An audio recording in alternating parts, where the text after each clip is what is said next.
Right, Penny. So mission statement was we needed to find some yardage without sacrificing any peak height or landing angles into greens.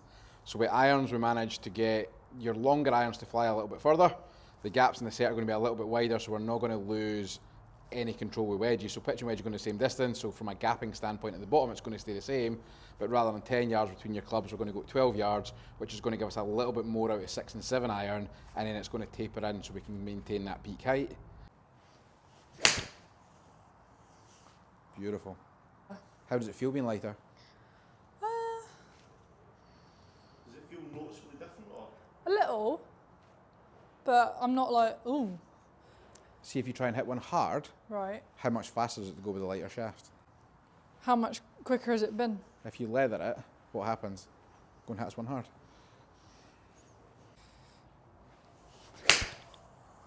Good. Just goes iron further. I love the height it goes. 79. That's 75 feet. What should it be like That's- height-wise? Given where you're going to play golf, like that there's amazing. 75 feet peak height, 5,000 spin, 160 carry, 42 land. Like given from where you started, it's going further, it's going higher, it's landing softer, it's spinning more. So you've not, my concern with Stuart last week when we had this conversation was we need it to go further. It's can we make it go further without sacrificing all those other bits? Yeah. So we're at a stage now that we're actually kind of getting that. It's good, it's really good. Okay. Would you go lighter through the bag or just in like a 6? We'll to try, maintain we'll see what it the- looks like. We'll try 8 and wedge as well.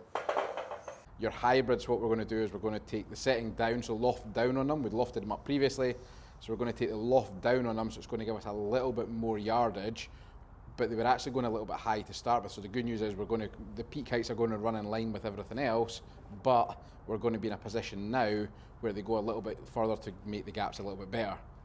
The new 3-wood, your old 3-wood, it was okay off a tee, but off the deck you really struggled with it. So new 3-wood, shaft a little bit softer, face a little bit shallower, and we're now being able to pick it up and get a little bit more yardage off the deck, as well as being able to hit any longer par 4s or par 5s.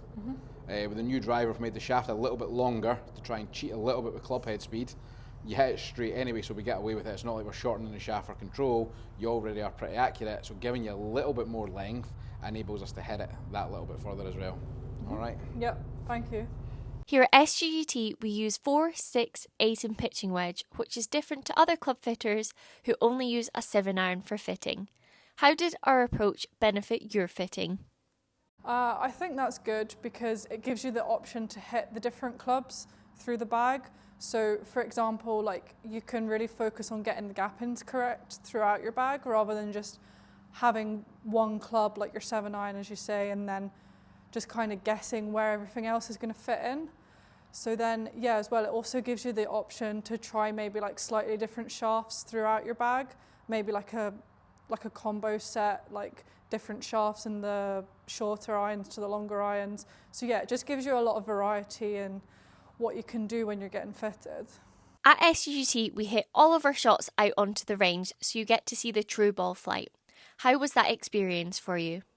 I really liked that, like seeing the actual ball flight and where it's going, because I mean that's what golf is, like you don't hit into a net when you're playing golf, so I feel like it's as close as it can be to like real golf as such. So yeah, I feel like it's really good getting to see the ball flight and everything. How would you sum up your experience here at SGGT? I would say that my experience here has been really good. The guys here are like fantastic, and there's a lot of different options that you can try out, like different brands. I know you go to a lot of other places, you're kind of just limited to getting fitted for one brand, whereas here they carry a lot of different brands and a lot of different shafts, so you can really get the most out of it and get really what is, you know, specific for your needs. What are your golfing plans for next season as you continue in the professional field? I'm going to LETQ school in December in Morocco, hopefully to get an LET card.